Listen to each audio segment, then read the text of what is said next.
Ladies and gentlemen, thank you for tuning in to another episode of Woke Autopsy with me, Marte Reyes, a.k.a. Mighty Mouse, according to my guest here today, and my illustrious host. Cool Vic. How's it going? Good stuff. Cool Vic, a part of the Cool V1C, according to other proponents of this station as well. Yeah, cool, right. Cool V1C. Yeah, Cool V1C. Thank you all for tuning in today. We have another exciting episode with an illustrious guest today. I gotta do some reading because I have an intro for this guy. Ladies and gentlemen, welcome to Woke Autopsy, where we cut through the illusions and expose what really builds or breaks a man. Tonight's guest is no stranger to the abyss. Not going to say his name. I'm going to let him introduce himself. The founder of Wrong to Strong, born in Chicago's brutal South Side, scarred by childhood trauma, running drugs by the age of 11, entangled in gangs and cartel shadows. He landed in a Mexican prison at 17, sentenced to 15 years with no parole in one of the most dangerous systems on earth. He survived over 17 years total behind bars across the U.S. and Mexican hellholes, facing riots, addiction, and the daily grind of survival.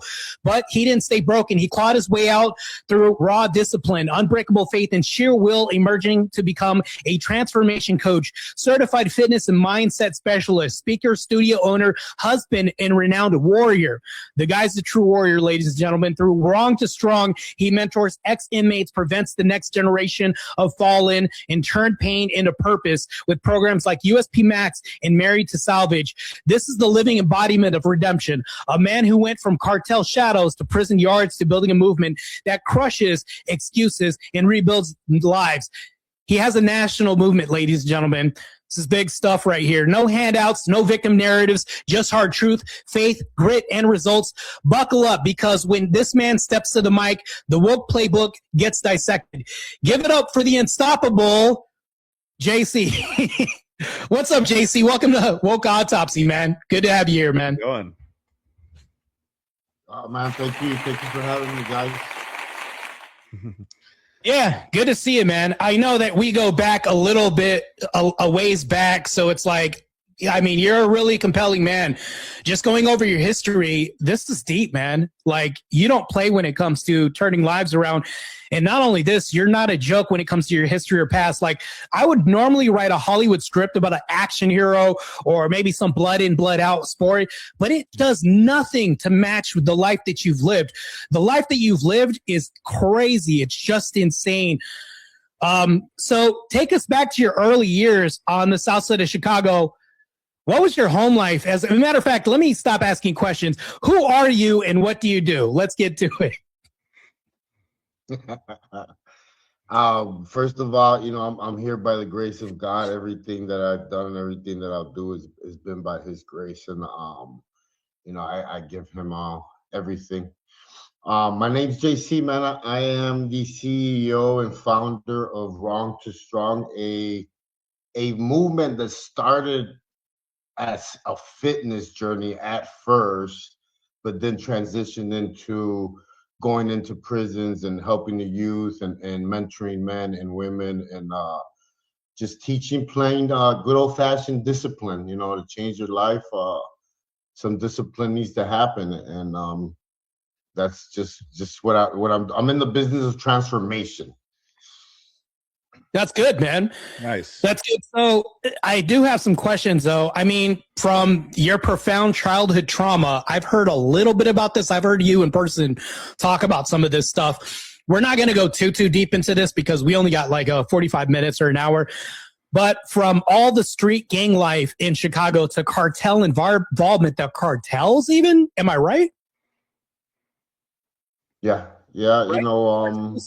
I got into the gang life, and I got into the dark world pretty deep, and I hung around with some pretty dangerous people at a very young age, and kind of just led the ropes for me to end up in that area, you know. Yeah, that's crazy. Cartels to extended incarceration in the U.S. and Mexican prisons. I tell you what, I mean, a lot of people can talk about surviving a U.S. prison, but a Mexican prison, that's got to be something else, man. That's got to be rough. Yeah.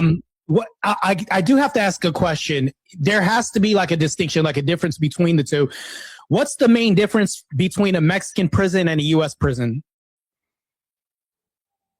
I mean, there's a lot. I mean, if you don't have family in Mexico, you know, you're doing hard time. You know, you don't if you don't have people bringing you clothes, bringing you food, you know, the essentials that you get here in the U.S., it's going to be a really hard time. It's expensive to be in prison over there.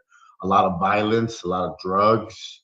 Um, I mean, I was there for 5 minutes. I had already gotten stabbed for my shoes. Holy crap. It was tough, man. It was tough just to witness all the violence on daily basis. That's I always tell people that it did something to most of the Americans that were on that plane when they transferred us. That's crazy. That just sounds like the beginning of some crazy cartel movie. Hearing about Yeah. this, like you got stabbed for your shoes in 5 minutes. What happened to the leading up to Yeah, this?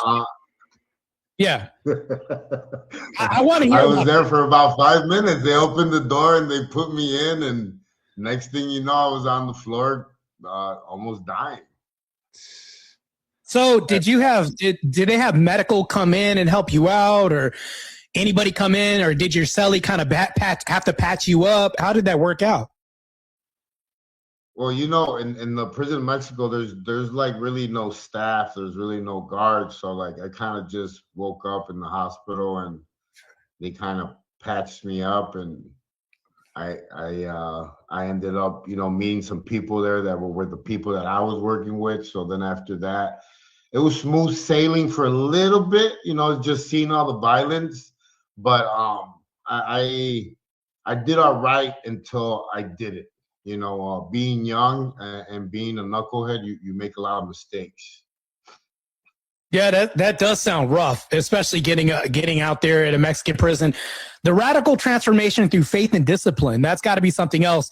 And now you're the founder of Wrong to Strong, which is a national movement. I've seen this before in person. I remember just talking to the ladies and gentlemen. I was at an expo. They had me on stage with a bunch of pro athletes, maybe some Arizona Cardinals, some bodybuilders, people like this. And I had gotten off a stage and I was supposed to be at this man's booth. So me and him go back, and I'm also an avid supporter of Wrong to Strong. I think I still have like 2-year T-shirts from the booth too. I was signing autographs at the booth, just knowing that I had a man behind me that could deal with cartels, drug lords, gang members. I felt pretty safe, to be honest with you.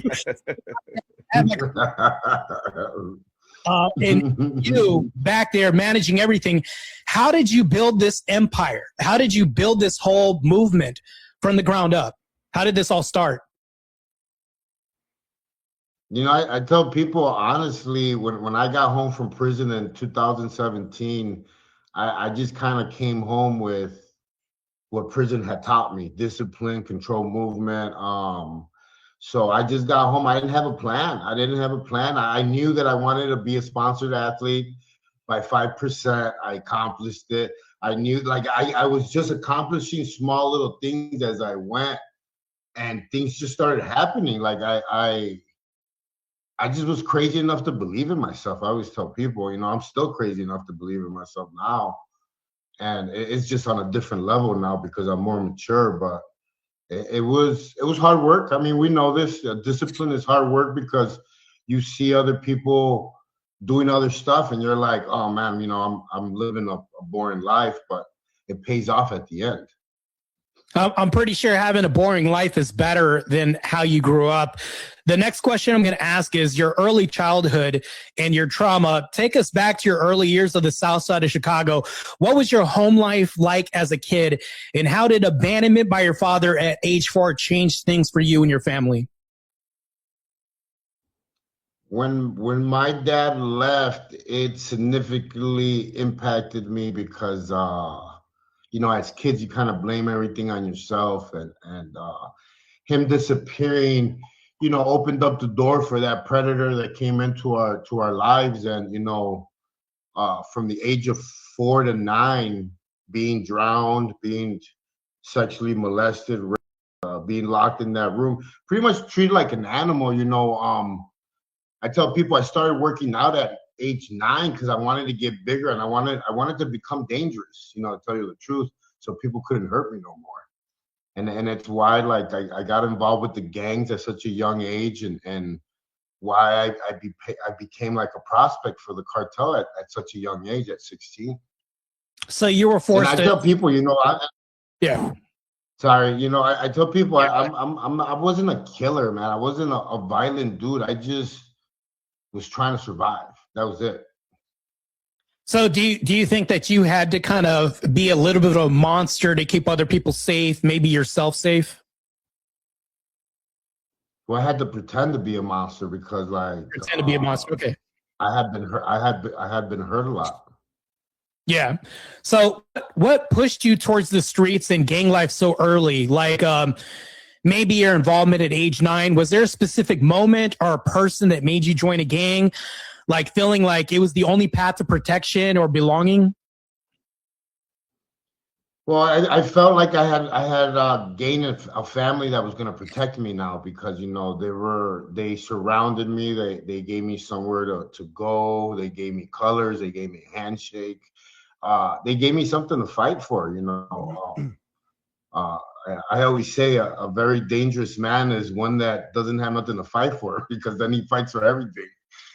So Yeah. I felt at home with them. Yeah. I've never heard that before. A dangerous man is a man that doesn't have anything to fight for. I like that. I'm probably going to have to use that in the future. So my next question is gang life. So in reference to like the gang life, when you think about this, the cartel involvement and your descent by your mid-teens, you were deeply involved in gang activity and then brought into a cartel family at 16, from what I read. Walk us through what the world looked like day to day and what drew you in deeper despite all the risks that you had to deal with. I mean, to be honest with you, what drew me deeper into that life was getting that pat in the back, telling me Bob when I would make sure that everything got done right. Being 16 and making all that money. What 16-year-old kid's running around with $60,000 in his pocket? I became a ticking time bomb. To tell you the truth. Yeah, 60,000 isn't chump change running around at 16, 17. That's crazy. That's what, usually people will call you a baller. They call you a baller if you're in the streets carrying around that amount of money. Like, that's either you asking for trouble or somebody else is asking for trouble. That's one way or the other. So you brought up the money. So greed and getting sloppy led to your arrest. This is what I read online. From what you said, greed and getting sloppy led to your arrest in Mexico at 17 for international drug trafficking. What was the moment of getting caught like? How did the reality of a 15-year sentence or with no parole hit you? How did that feel like when they told you that? I mean, honestly, I always tell people the most impactful moment for me was when I got arrested at the checkpoint, because I got arrested by the military, and it wasn't nice. I got beat up, and it gave me a little bit of PTSD.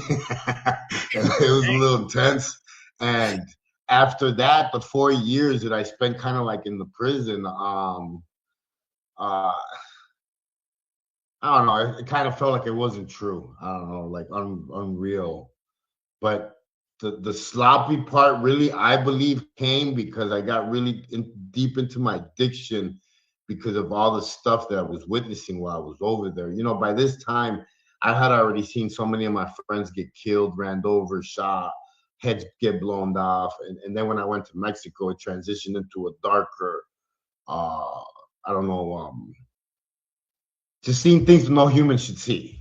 and my addiction got really bad, and I started getting really sloppy. I started doing a lot of drugs, a lot of drinking, and it's why I believe I got caught. Okay, so that leads me to my next question. So, JC, you spent over 17 years across more than 25 prisons in the U.S. and Mexico. That's a lot. What were some of the harshest realities of prison life in those systems that you learned? And how did the environments differ between the two countries? That was my previous question I asked you. Like, what were the realities like in prison in Mexico and the prisons in the U.S.? Were there you said there are big differences, meaning like if you're poor in prison in the Mexico, you're screwed. And then you were talking a little bit about that. I mean, the violence is pretty much, we have a lot of violence here in the American prisons. People are getting killed here on a daily basis too. It's that's the same in Mexico. The only thing that is different is that there's a lot of drugs available in the Mexican drugs and the Mexican prisons. In American prisons, very, very limited. Everything is very, very limited. It's why it's so expensive. But I mean, if you were to ask me honestly, hey, if you're gonna do a life sentence, where do you want to do it? I would choose Mexico. Wait, what? Hold on. You said you would choose Mexico over the U.S.? Wait, I gotta hear why you would choose to be in a Mexican prison over U.S. prison. Yeah. You just work yourself to having a little bit. I mean, one, you get conjugal visits in Mexico. You don't get those here in the United States. All right. So if I'm going to prison in Mexico, my wife is moving to Mexico with me. Yeah. It's just little things that as a prisoner, you're gonna kind of weigh things out. In the United States, it's like you try to get to a yard where they have ice cream. That's as good as it gets. Oh, that's crazy. That's crazy. So is that the only reason why just conjugal visits? The reason why you would say I would choose a Mexican prison over a U.S. prison? No, just food, just a lot of little perks. I would be able to probably open up a store in there. Oh, wow. It would just be a different way. You could do a lot with some dollars over there, Oh, okay. So there's a little bit more freedom over there, leeway. Over here, a little bit more strict, you would say? A lot more strict? Yes, sir. With the controlled movement and all that stuff. Okay. All right. Well, it makes a little bit of sense because before I was thinking, Vic, I was like, there's no way that I would be caught in a Mexican prison. They'd be trying to put all kinds of burritos in me and stuff. And then I'm not talking about Mexican food, but like it would just be a bad situation. I was like, no, I would not want to go. But, now come to think about this, like I didn't think about that. I didn't know that they had conjugal visits over there, that there's probably a little bit more leeway with cash over there. But I do have another question I want to ask. Turning points and transformation amid all that time locked up, JC, what were the darkest moments that you thought escape or change was impossible? And what small spark or person finally cracked through that hopelessness that you had? What was the small sense of hope that you had during this whole time?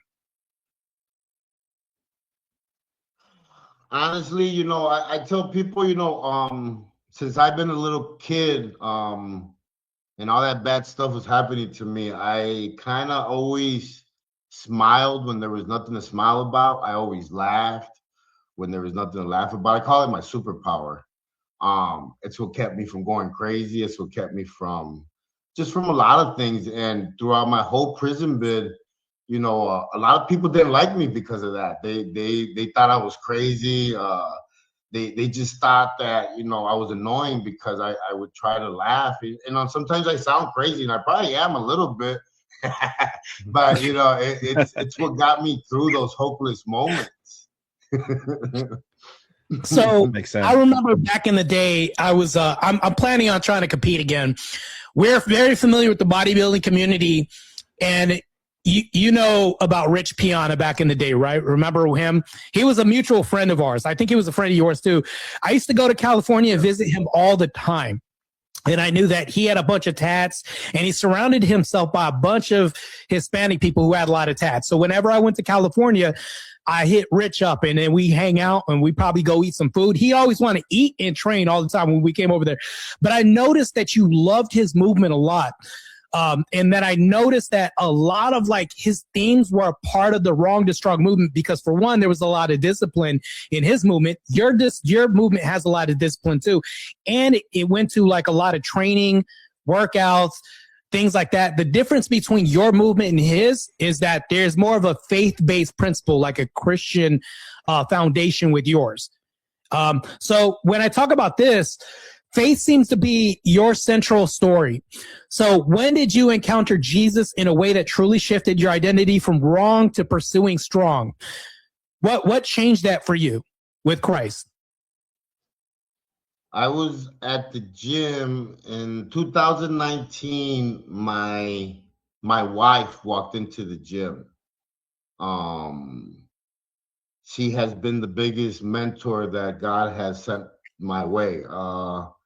And she was always happy. She was always in a good mood. And it used to get on my nerves. It used to make me mad because I was like, nobody could be in a good mood like that all the time. So it would make me mad. I would be like, stop faking it. Like, and she's the first one that called me out. She was like, what is this wrong to strong? And I said, man, look at me. I'm wrong and I'm strong. And she was like, she was like, it's got to be more than that, JC. And I was like, nah, fool, you just don't know. And she got to meet the little kid that was able to talk to her about all that bad stuff that happened to him. She got to meet the grown man with all the PTSD. She got to meet the JC that was raped, the JC that was molested, the JC that saw death. She got to meet that dude, and for 2 years, it almost broke her. If we're gonna be transparent and real, it almost broke her. And on November 6th, 2021, I got on my knees for the first time in my life, because I never searched for God the whole time I was in prison. I thought I was strong enough to endure anything. And I got on my knees, man, and my life completely changed from that day on. I cried like a little baby for hours, and it was very, very, I don't care to explain it because it was like supernatural to me, at least. But I felt like I got a heart transplant that night. And when I got up, Wrong to Strong had changed to a whole different brand, a whole different calling, a whole different mission. I felt that I was called to be a warrior for God. And I started going into the prisons that a lot of people don't go into, the level 4 yards, the max yards, yards where I'm allowed to walk, because a lot of people can't walk into those yards because people that I've lived my life, most of them have cooperated, have debriefed. So they're not able to walk into a lot of those yards. So God has opened up yards for me to be able to walk in and be able to use my pain as a classroom and be able to help people weaponize their pain and become, warriors for God. So I got a question, because that's very interesting. I remember I was messaging you and you said, no, I can't do it on this day because I go into the prison to talk to, and I'm like, wow, this guy's still doing this. That is crazy. So I do have a question. JC, you've described turning pain into purpose. How did fitness, mindset work, and discipline become a part of your rebuilding process while you were still inside? How did that evolve once you were released from prison?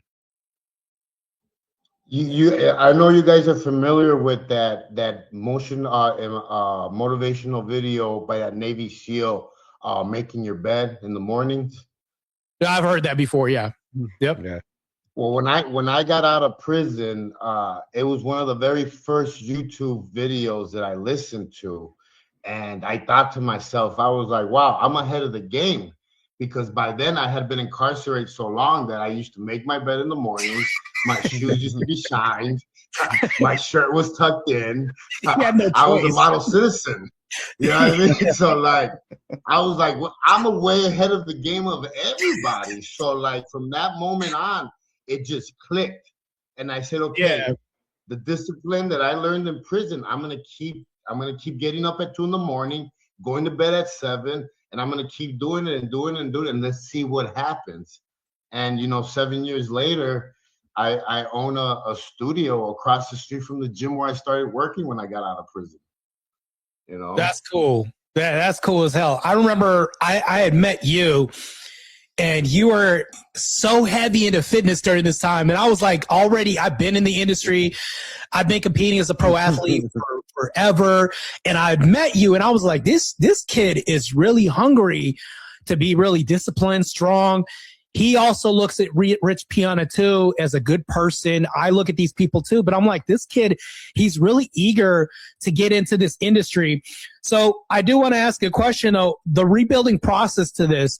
Now you used to work at the gym, but now you have the studio now you're helping. And I just recently saw this. You help people with podcasts now. You're helping out to help other people grow. So life after release, JC, and building Wrong to Strong, coming out after so many years, what were the biggest culture shocks? Like, what was different about coming out, or the battles with re-entering society? How did that navigate you building relationships, especially with people that you want to be family with? Like, because I'm pretty sure the culture in prison and the culture after was different. How did that like shock you coming back into society? Was that different, or was it crazy getting reintegrated into society again?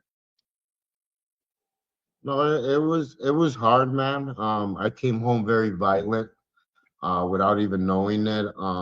I had to learn to be a good person, bro. I had to learn to follow rules out here. I had to learn to not be a thug, because I tell people I didn't pretend to be a thug. I was a thug 24/7. Like I graduated to the level of prison because of that reason. So like it was very, very hard for me, but I knew that it had to start with morals. I know it had to start with small changes in my life. I mean, like I said, my wife was my biggest mentor, man. She taught me a lot about forgiveness, empathy, different stuff that I'm still learning to this day, man. Even us getting a dog was part of my therapy. Learning to love and be loved. And now, I can't keep my dogs off of me. I mean, my dog in the morning and my cat. It's like life is good, man. Life is good when you learn to heal as a man, because I believe men heal different than women. Yeah, I believe that men and women are ontologically different. There's a big difference between us, and I do believe that we're different. I'm glad that you see this and you're not buying into the whole transformer garbage of men can be women and women can be men. I'm glad you don't buy into that. So I do want to say this. You're probably the most sane person that was involved in the cartels that I could ever bring on the shows. There's a person that was a cartel drug lord that I know. He's too irrational and too messed up in the head to ever interview him. You're the closest, most sane person that I could bring in that was associated with cartels, drugs, coming up in with the harshest past that you've had. It's just insane. So what inspired you to found Wrong to Strong? Because it had to come from somewhere. What was it? A specific like mindset, a promise that you made to yourself in prison, or maybe seeing too many guys cycle back in? Did that change you and make you want to build Wrong to Strong? What made you want to build this? I mean, honestly, me branding myself, I learned that from Rich. I give him full credit for that. He was the number one person that told me to brand myself, always brand yourself, brand yourself. And when I was in prison for that violation, I walked around the yard writing down. I still have the notebooks where I wrote down all the names. And Wrong to Strong just kind of stuck. And like I said, when I first came home, it was a fitness brand. I did have a clothing line, a supplement line. We were at fitness expos. I was competing in powerlifting events.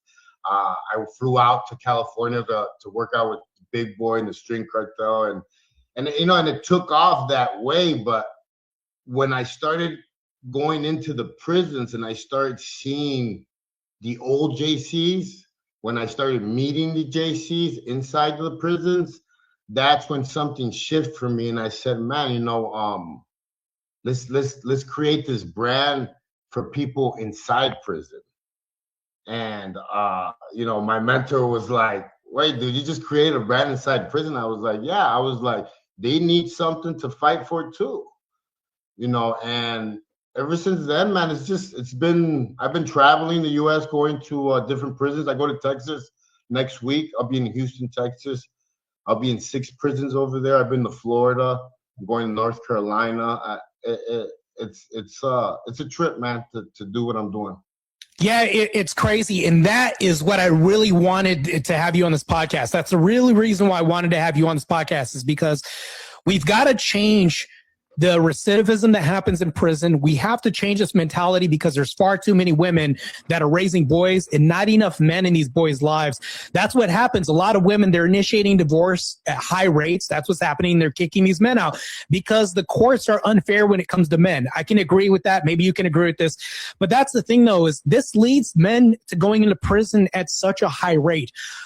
Vic has covered this topic so many different times on his podcast. He covers debates. I do debates against feminists, people that think that men shouldn't rule the house. Men should be beneath women.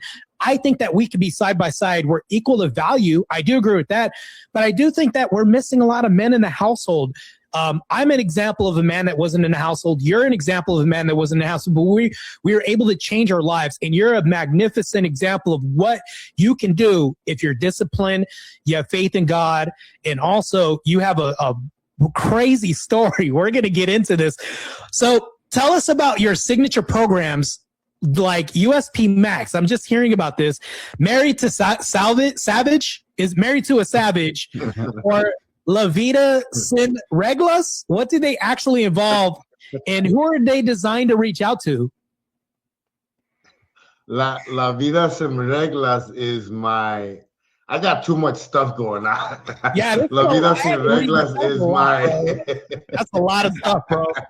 You see, guys, to really try to explain everything, I would have to step back and say, like, you know, we're about to open up a halfway house that's going to be a Wrong to Strong training center, a ranch up north that will be able to send people up there north.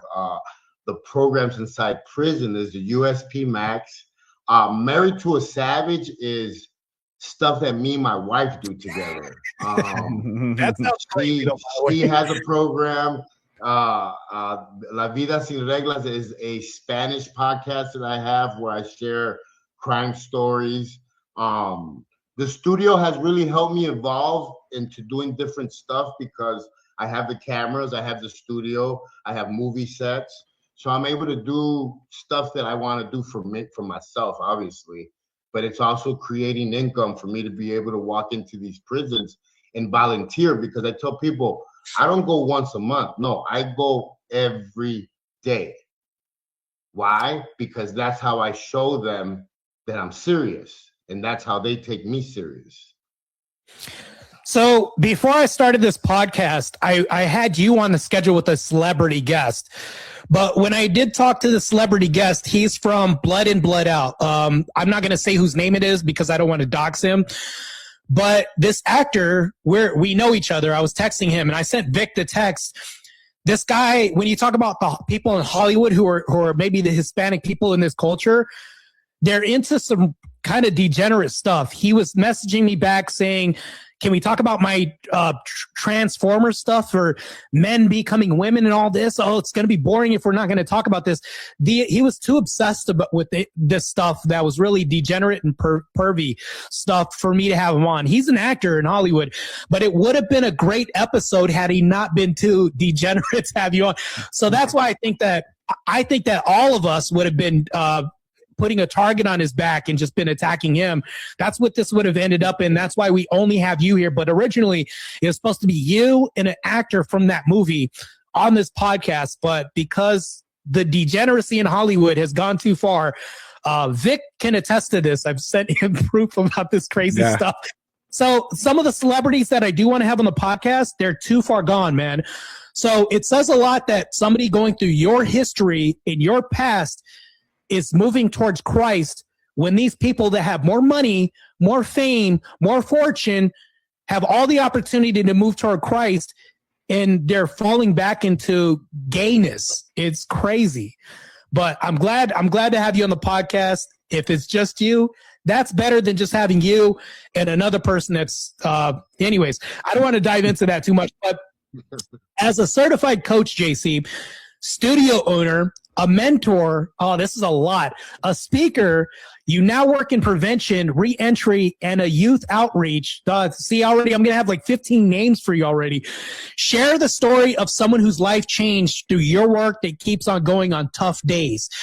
How do you keep going through all of this? What keeps you going to all these prisons, starting programs? You're building a ranch, this national epidemic that you're trying to change. What keeps you going day to day? It doesn't matter how I'm feeling. I get up every day at the same time. And if I wake up, that means I got another round left in me. I mean, that's pretty much how I look at it. So you mean every day you wake up on this side of the dirt is a good day? Is that what you're trying to tell me? No, I tell people, I tell people, I don't wake up in a good mood every day. I'm not happy every day. I don't want to go to work every day. There's times that, I feel like being there, but there's times that no, and that's why I tell people that's where my discipline kicks in, because I've been homeless. I've been in really bad situations, but I still showed up every time, and that's what the people at the prison respect about me so much. Even for the holidays, I'm lucky enough that my wife backs me up in everything that I do. She lets me lead. I am the head of the household, but at the same time, when I need to be, my chain needs to be pulled, she has the ability to pull my chain, because at the end of the day, if I'm going to listen, and if I'm going to trust anybody, it's going to be my wife. That's actually pretty base. That's actually pretty base. I think your wife should be able to give you that support, and she's a support role. I think that's extremely important. So, JC, looking back, so Vic, I'll tell you something about JC. If I didn't know JC before this day, and I just walked into an expo, if I didn't know any better, I'd be like, who is this fucking intimidating guy that's got like 20 people behind him looking like they just caught out the pen? It could shake me for my shoes any day. But it's just, he's at a booth. He's got a bunch of kids coming up. Hey, how's it going? Little kids going up to the booth, man. It was the most inspirational thing. These kids are looking up to JC.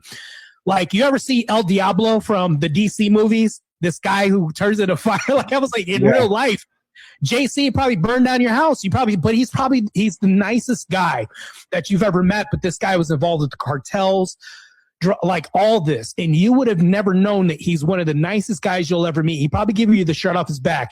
Tell me if I'm lying, JC. If I'm lying, I'm fried. So, but JC, I have to ask you a question. What's one myth about gang life, cartel world, or prison that people get completely wrong on the outside?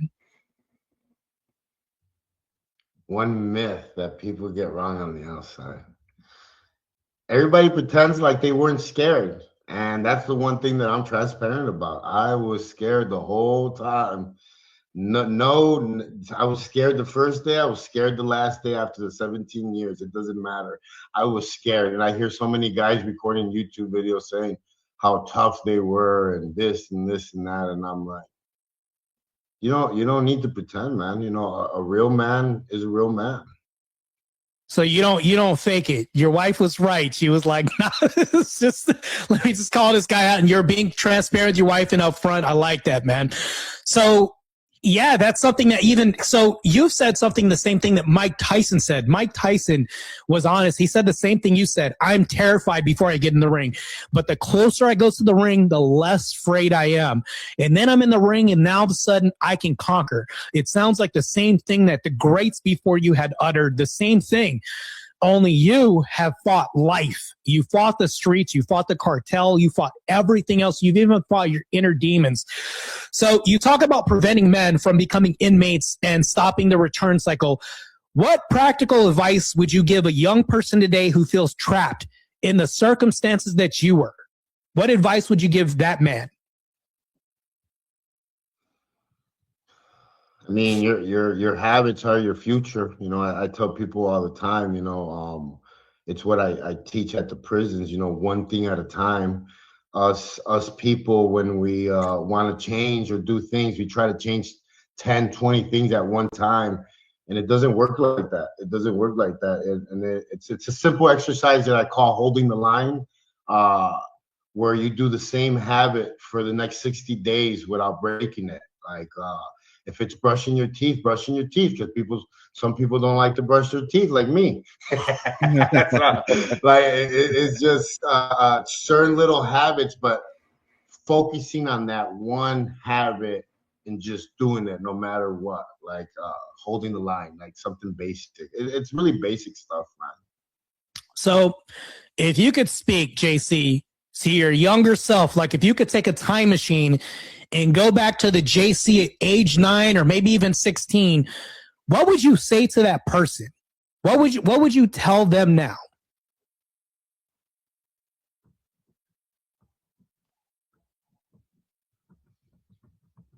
Honestly, I used to be really mad at God, really mad at like life because of everything that I experienced as a kid. I felt like my childhood was like stolen from me. But if I had anything to say to that kid, I would tell him, don't trip, because everything that you went through is going to be used for a purpose. Like you're going to be all right, because obviously I was strong enough to take it. Wow, that's pretty deep. Wow, that is crazy. Vic, do you have any questions you want to ask? Yeah. How did you leave the cartel, and is it like an easy thing to do? Like, how did you leave? You don't tell on nobody. You don't take no money that's not yours, and you just be a stand-up man, and you'll be all right. No, I mean they're just let you leave if you don't snitch on nobody and take money. They just say you can go if you want. Well, the thing is, when I was working, it was like the golden era. It was when a lot of the cartels were working with one another. There wasn't a lot of murders. There was murders, but it was if you got too smart. Other than that, it was the golden era. Everybody was making money. You didn't have to pick sides. It was a very different time. So I got to walk away before it got really dangerous. Oh, so there was a time when they switched maybe to where they just had a different standard. Like if you got to leave, you got to pull off this hard job or you got to get jumped out. None of that stuff. It was like before all that stuff changed or what? No, I tell people, the cartels are very different to compare to gangs or other like criminal organizations, because a lot of the cartels are families. They've been around for a long time. It's why they're in control. Like they just didn't just when they started doing it. No, they've been in control for a long time. These are all families that have been doing it. So they're ran a little bit different. And people like myself, that I was blessed by having God, protected me most of my life. I was lucky enough to have a gift to win people over, and I won a lot of people over that respect me and love me, because it's different. It's different when people love you. Okay, now I have a question. Being in the cartel, like in the time that you were in, if as long as it's like not too R-rated, what for YouTube, which is like our terms of service, what was the worst thing that you've seen in the cartels? I mean, there was a lot of death, but I always tell people the worst thing that I seen was that scene that they put it on the National Geographic. The National Geographic did a story on my life. It's called Narco Neverland. It's on the that TV show Locked Up Abroad. But there was an episode there where a child molester, a pedophile, went into the prison, and everybody, got a hold of him. And by the time they were done, they had beat him so bad that he had a broom up his butt. It looked like a cartoon. It didn't look real to me to this day. Like I see it still to this day, but it was something that really changed me to see. Wait, that. JC, That you was the saw worst. this? You saw this in real life? You saw this person? Yeah. That's crazy. It's just insane. Well, that's the thing about prisons in Mexico, you know, they don't separate you. Like if you're like if you're, they still throw you into general population and they let them do whatever they got to do with you. And that guy that was there, he had raped a 2-year-old a baby. Oh shit! You know? Oh So yeah. I'm not against that guy facing justice at all. Yeah, like exactly. You deserve. They were waiting for him, you know. Prison justice. I believe that the court of public opinion is going to happen. The town square is going to judge him, and that's what's going to happen. Good men are going to deal with bad. Even bad men are going to deal with worse men. And I mean, that's crazy. I just had to ask that real quick. But so I do have a question though. Your podcast and platforms share raw stories of transformation, JC. I've seen a couple of these. What's the biggest lesson you've learned from interviewing others who walk the dark paths to light from other people? What's the biggest lesson you learned from interviewing other people too? I mean, honestly, it was when I interviewed that Navy SEAL from San Diego, just to spend the day with him and interview him and see how much alike we were, you know, because it was my dream as a little kid to go into the military. You know, I wanted to be a Marine. For some reason, I was very patriotic. I wanted to serve my country. I think I just wanted to kill people. It's like when I interviewed him and everything, and we spent time together, like I realized how much we were alike, you know. And the cool story was that he had listened to my story while he was in the barracks, and he was like, man, he told all his other Navy SEAL buddies, hey, you gotta listen to this guy's story. And he, by the time he was leaving, he was like, you would have been an awesome Marine. And I was like, man, that was like a gift from my heart. That's awesome. That's awesome to hear that, because he's confirming what you wanted the whole time. It's like, I think that, because Rich, I have a couple of videos of me and Rich, and we kind of wrapped up because I think I was signing autographs at the Olympia at a different booth, and then he was at a different booth. I would come over to his booth and steal food from him all the time. They would get pissed, but I still food would come over. And then afterwards we wrapped it up and we did a video together saying we're hungry, our feet are tired, and we're going to go eat, and then we're going to train. And I'm like, we're going to train after being on our feet all day? And he didn't care. He was so disciplined. I was like, whatever, I guess I'm going to eat and train with Rich. But so Rich Piana, just a quick story. I was out there signing autographs at a grand opening at some store, and they had Rich Piana and me booked at the same grand opening. And after doing this, we shot a video, and that's still on my YouTube channel. He said, hey guys, I'm here with Marte. Marte's going to do the Dallas Europa here. He's getting ready, looking big and wide. I'm going to roll down to Phoenix, Arizona and shoot a video with him training arms. And then we wrapped up the video real quick. He just made an announcement. He's going to train with me, and we're going to shoot the workout video. He ended up passing away 6 days later. I didn't even know this was going to happen. So we don't know when our time's going to go. I was just with him 6 days, and next thing you know, boom. I couldn't text him no more. I'm looking at messages between me and him, and it just became empty. You saw a lot of death around you the whole time with the cartel, prison, things like this. And I'm pretty sure that you're steering people away from this, and you want better for society. So for anybody listening who feels that their story is too broken for redemption, what hope or next step would you offer them based on your journey from Chicago streets to cartel to prisons to purpose? What hope would you give these people? Honestly, you know, it's never too late to humble yourself. And I tell people the best exercise in bodybuilding, any kind of strength training exercise, is getting on your knees. Getting on your knees and just being humble, man. Like I tell people, it's the number one thing that's changing my life every morning. You know, I get up, I go to the floor, and I'm just grateful and humble to be here. Because I shouldn't be here right now. You know, I shouldn't even be doing this podcast. I should either be dead or doing a life sentence. But for some reason, God, you know, spared me, and I have that responsibility to share what was given to me for free to other men that are blind, that are blind just to how I was blind. So we're going to wrap this up in about 10 minutes because I know you got to go, because I know you're disciplined. You probably have a crazy schedule ahead of you. And I could barely pull this guy aside for one day real quick. The guy's being pulled left and right with everything that he's got going on in the demands. So I do want to ask a question, JC. So do you think that this woke ideology that people have, do you think that gives people excuses to hold them back more than your disciplined and faith-based approach? Do you see that right now? A lot of men that are like woke or maybe creating too many excuses today. Do you see that a lot with a lot of young men? What's that saying? How they say it?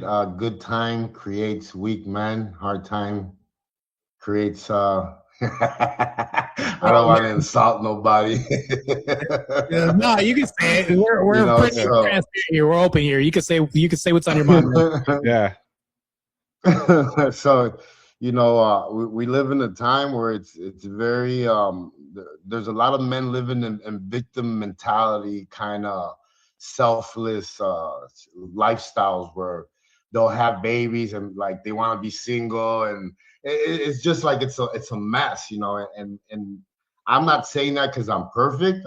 I'm saying that because I'm barely picking up the pieces of like my manhood, I call it, like my children. I have 5 kids, that I had to reconcile my relationship with. And the more better it gets, the more I feel like a man inside. Does that make any sense? No, that makes a lot of sense. Yeah. I think accountability isn't going to be your kryptonite. It's Superman's kryptonite to have kryptonite weaken him. But I think that when you hold people accountable, sometimes some people run away from that. They don't know what that's like. They run away from it. And I think that you're less masculine when you don't deal with your responsibility. And I need to be able to hold other men accountable. Like that's the biggest thing, is that another man should, like, I have people that hold me accountable, that I trust, that I know are there to hold me accountable, because I know myself sometimes. Yeah, that makes sense.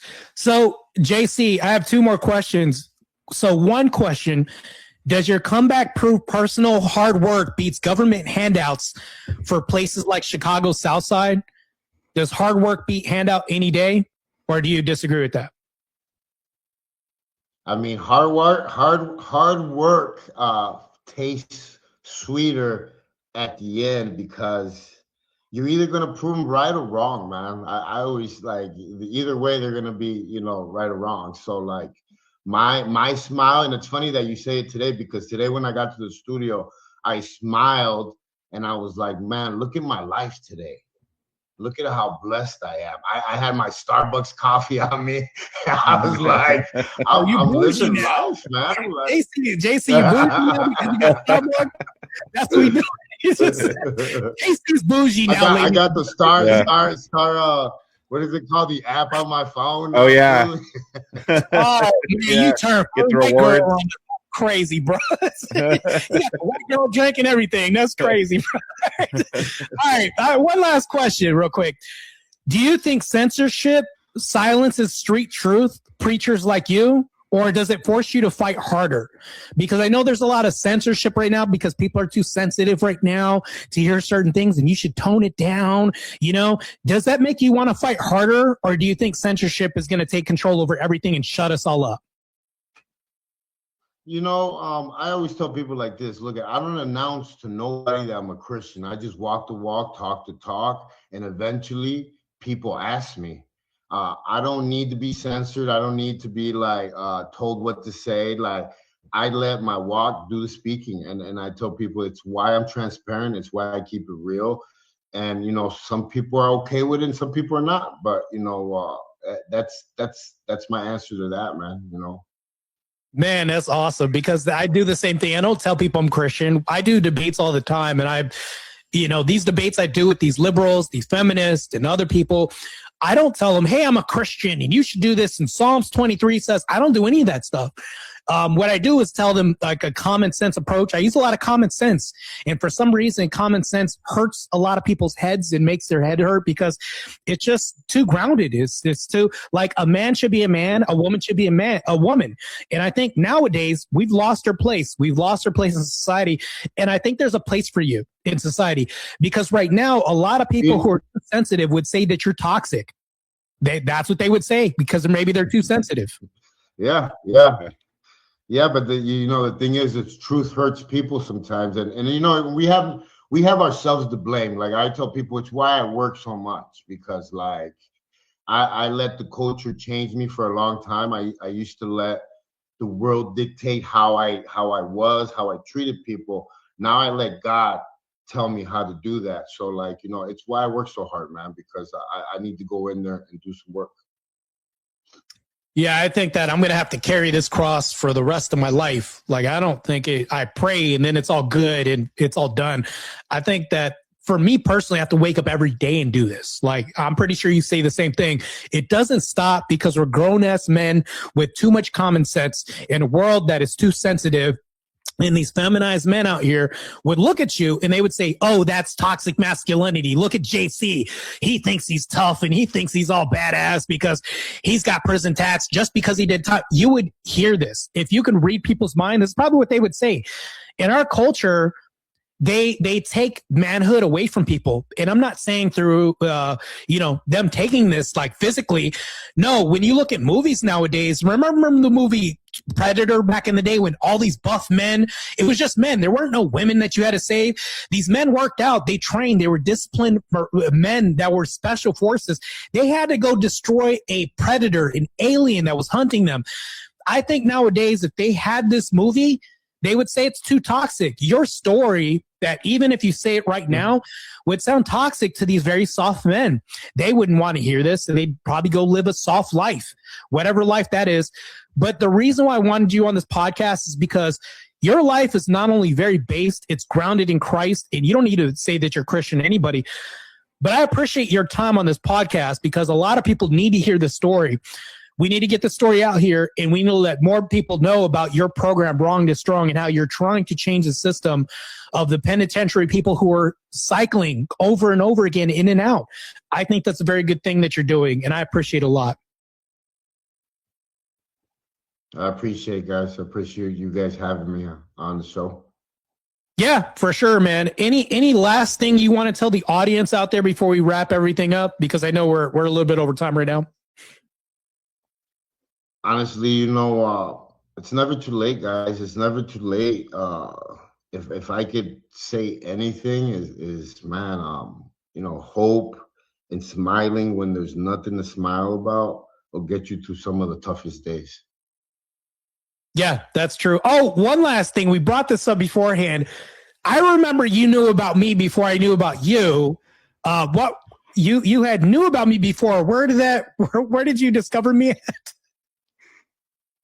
Well, I was getting ready to come home and I was all into fitness because I had just gotten my personal training certificate while I was in prison. And this is when I had cut off a piece of a magazine that had the 5% thing on there. And I had seen that you were up and coming. I used to get all the muscle magazines in there. I had all the every kind of bodybuilding magazine. I didn't get them delivered, but since I was someone on the yard, the people that got them delivered let me read them. So, yeah, that's where I saw you. So I thought it was pretty cool when I met you in person. You know what I mean? I got to meet Rich. I got to meet a lot of the people that, even I had a podcast with Project Pat last month. And, I used to listen to his music when I got home from prison. That's so it's really cool to see what God is doing. That's cool, man. Project Pat. I remember growing up listening to him. He had all this DJ music. Yeah, that's crazy, man. Yeah, man, I appreciate you being on the podcast. I've known you for quite some time in and out of my life, but I knew that it was around gym culture, and I knew that you had a strong, compelling story to tell. And now you're like this fitness and motivational mindset national phenomenon that's happening right now. nationwide, your program's taking off, and it's crazy. So you're not only a massive presence that we need in this world, but you can spark the change, which you've already done. And I think a lot of men and people should know more about your program. That's why I wanted to host you on the podcast to put the word out here, man. It's good. I think that your change can actually provoke a lot of people from moving back into the ways of becoming prison inmates again and incarcerated individuals. I think moving away from this is good, and your presence here on this existence is amazing. I appreciate your presence on the platform and showing up, and thank you for giving us your time today too. I appreciate it, man. Thank you guys. Anything else you want to ask Vic, or? No, I pretty much just want to, say the same thing. It's always great to hear people with your story were such a dark background, but you made something of yourself, and you're doing a lot of good work, man. So keep up the great work, dude. And it was a pleasure having you on the podcast. Thank you, Vic. Thank you, bro. Mm-hmm. Yeah. Yeah, I appreciate it. And maybe I could put you through hell once again through a training session. Maybe that'll because I'm planning on getting back in the pro ranks and competing one last time. I'm just going to bring it back. I'm going to try to qualify for the Olympia either probably next year. I'm looking at next year. So I got to coach again. I'm training. I'm eating this stupid diet again and all. You know how the discipline is. But I got to get back into this. Maybe we can get a session. If you're local, let's do it together. Yeah, maybe we'll go through hell one session again, and maybe I can get you to puke. That's my challenge. Maybe I can get you to go to the parking lot and puke a little bit, because I know I even fear my own training sessions. So, yeah, let's do it. We'll be in contact. But anyways, ladies and gentlemen, this has been another episode 5 of the Woke Autopsy podcast, where we cover a lot of the real basic common sense and interview some of these lives that we have that are really impactful to society and making real change and progress towards the masses. JC, I appreciate your presence. Thank you for your time and energy being on the podcast. And I'll see you later, man. Take care, man. See you later, JC. Yes. All right. Take care, man. Take care, brother. Yeah, that was great, man. JC's an amazing, controversial, compelling, walking story. Just crazy. I had to do the interview because everybody across the nation who has been involved in cartels, like he had the thing on the Discovery Channel. He has been interviewed by a lot of hip hop elites, people like this. It's just insane. The guy's got a national campaign and everything. I was like, there's no way that I'm not having this kind of podcast. But I had to bring him on, Vic. We had to do an interview. The guy's he's got a crazy story. We only the tip of the iceberg on this too. So yeah, no, I bet. I mean, I know he's probably, having been to not only both an American and the Mexican prison system, but also just being involved with the cartels. Seems like he has a ton of stories to share. But that was crazy, though, how he said that he'd rather go back to, if he had to do one, he'd do a Mexican prison over American. I was like, whoa, crazy. But all right. I had to ask him. I was like, so what is your rationale to being in a Mexican prison? And I was like, conjugal visits. He was like, but then there's more. He gave me a general concept of like maybe there's more leeway because of the money, but I guess so. But I mean, I get a sense like naturally without me hearing JC, I'd be like, oh, it's definitely way more dangerous than a Mexican prison. Yeah. It's like, but when he explained it, I was like, it's hard to refute this when you have a guy that's been in there for a long time and then been in the prisons here. And it's like, how am I going to tell him he's wrong about the Mexican prison? Exactly. I'm like, so I'm on the outside looking in. I'm the ignorant one here out of everything else. Like, so, I mean, that was a very interesting interview. The next guest next week is going to be really interesting. They've got a crazy story as well, too. I'll just say this without giving up who the guest is next week. They've represented the U.S. in battling other nations on a grand scale. I'll just say this. That's a very general thing. I've alluded to what this was, the guest was before we even got here, but I think that sums it up. But yeah. Yeah, it should be really good, man. I mean, every guest we've had on has been a banger so far, man. You know, you're bringing on these very interesting people. Not only that too, but they're all, they're all Christian men and stuff, all with great stories, interesting stories to share, and for everybody to learn from, man. So I'm excited for next week's episode. Well, there's the one actor that I want to bring in who's got a movie coming out. I think it's number 4 he's coming out with. Extremely liberal. He's got severe TDS, but I do want to bring him on because there's no way. I'm just going to tell you right now, Vic, it's going to be very tough to not want to debate the shit out of this guy. But I'm just like, nah, I have to hold it back because I want to be able to get this guy on the podcast long enough. Everybody knows who this guy is. If you're a follower of this genre of movie, you automatically know who the hell this guy is. And you're going to be, Marte, how did you get this guy on the podcast? But my question is, like, how am I holding my tongue so long with this guy on the podcast and not either refuting some of his beliefs or just the Hollywood elite that I have access to? I'm trying to see if I can get him on the podcast. But if you're talking about Transformers and stuff and you're saying it's boring without having Transformers, I'm not bringing you on. That's my line draw. That was the person I sent you the evidence of. Yeah. I was like, oh, I can't. There's no way I could be like, I can rationalize that mindset. That's too crazy. Like, Vic, I have my limits. I'm just going to say that right now. So, yeah, I mean, if we do have him on and it comes to it, hey, look, I could be your monitor. It's like debate right now. Boom. But I'm not trying to debate this guy. No, he's going to get. I think some of the Hollywood elite that I know that I want to have on the podcast or people that are associated with this are too far gone. Like, they would actually enjoy this. They would be a sadomasochist when it comes to debate. Oh, yes, tell me more about the Transformers and how they're wrong. And it's like he'd lean into that. I'd be so grossed out. I'd be like, no, bro, I can do everything. I'm out. Like, that's how he sounds. So I'm like, I'm not inviting that guest on the podcast because it's too far gone. I'll bring on like more of the celebrity guests that I have that aren't too far gone. Maybe I'll have another conversation with him and tell him because that was too crazy. I'm going to have another conversation. See, maybe I can bring it back on. I don't know. But also the other guy, the Mexican guy who plays the bad guy in all the other movies that we talked about. Yeah. I'm going to see if he can come on, but he's going to clash with the other guy that was from that old school movie that we talked about. I know I'm in generalities here because I don't want to say on YouTube who the guests are, but because of the whole issue that we brought up on the Discord about him and the leaders of the gang before this movie came out, I don't know if I can have him in the same room because that would be a very interesting podcast. Maybe that could be a good one.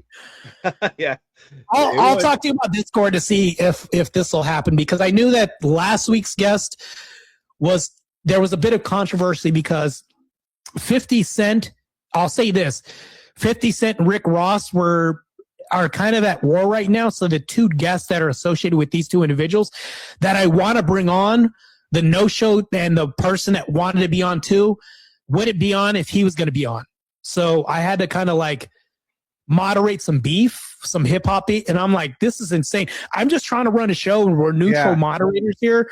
Mm-hmm. Like, you guys should be able to exist in one room. We're all grown men, but I guess not because this hip hop beef is whatever. But anyways, the show must go on, Vic.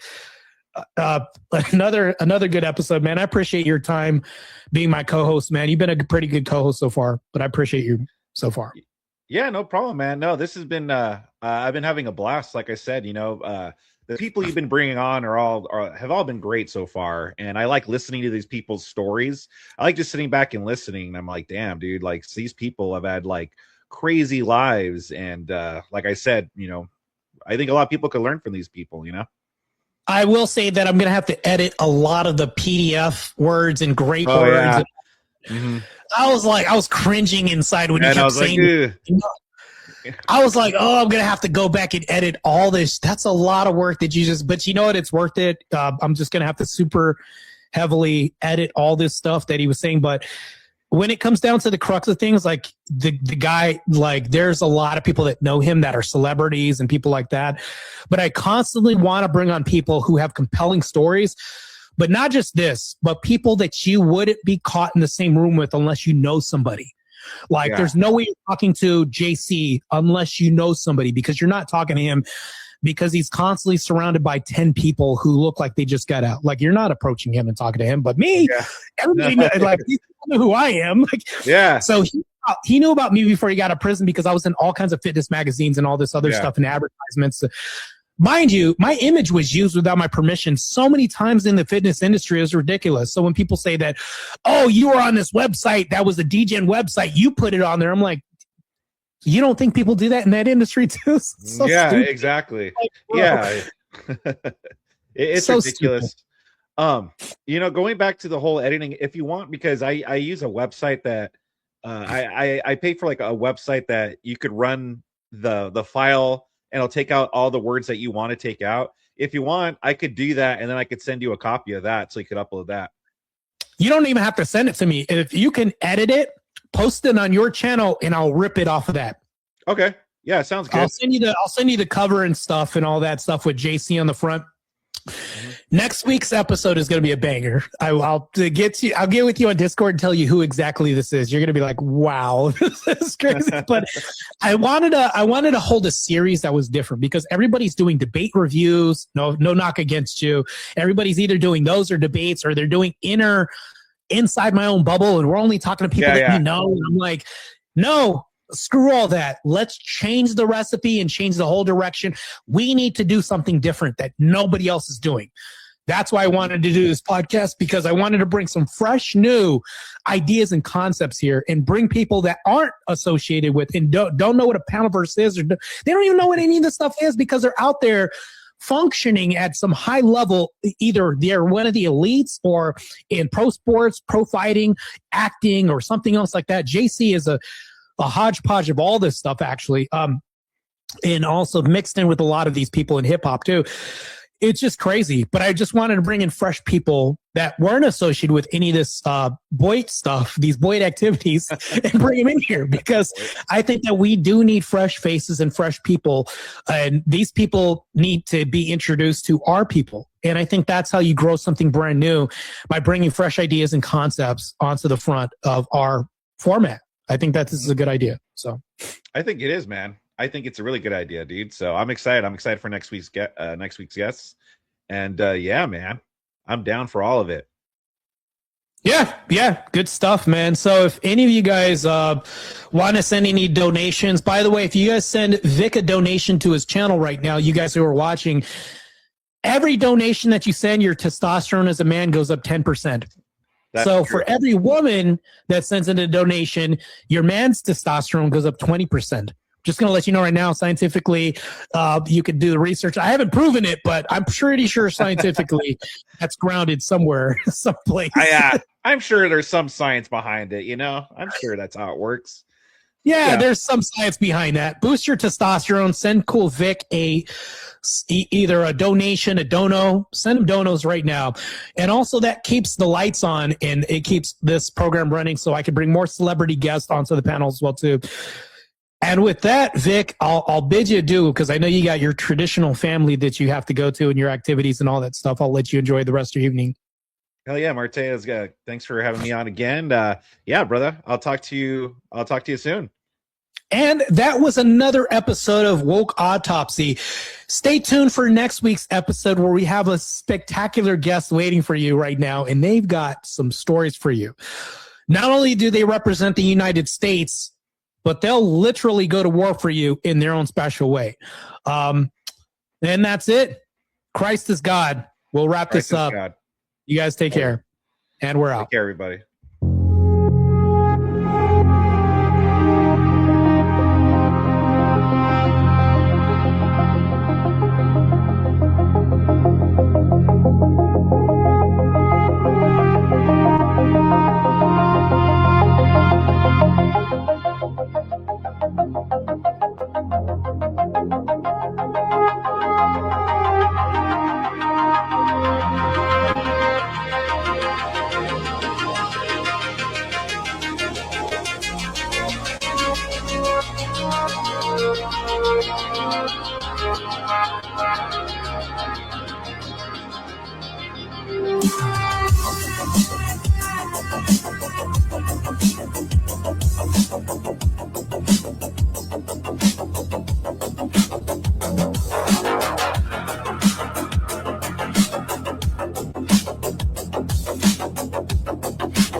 All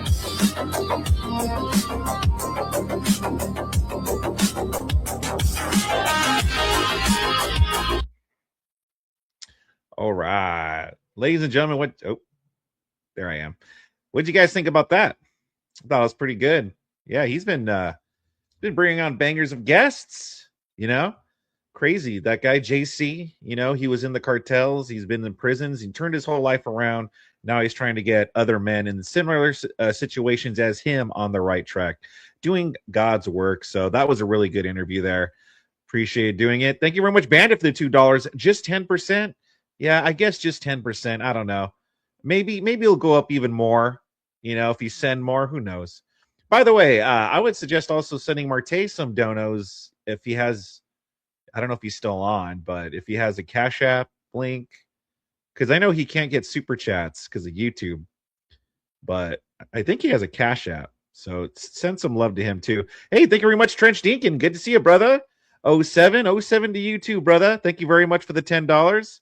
And thank you very much, Jason Blaze It, for the $5. Christ is King. Hell yeah. Christ is indeed King. Christ is God. Thank you very much, guys, for the super chats. Let me look to see who's live. I did a double today. I had my own stream, and then I did Marte's. I did the woke autopsy. Yeah, I think Marte. Yeah, Marte finished. I'm gonna raid you over to Rob Noor.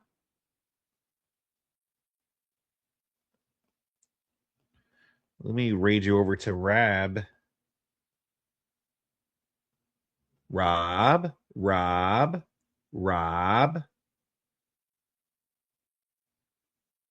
Rob's hat is awesome. Yeah, it is.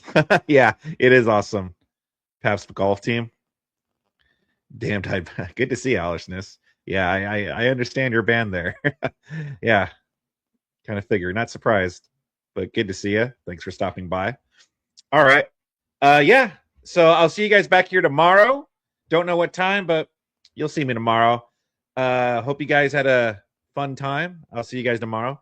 Have a good and blessed rest of your evening. Thank you to everybody that donated tonight. Hail victors and Christ is God. See you guys back here tomorrow. Take care. Tell Rob I said hi. Make sure you like the stream and send love to Rob as well.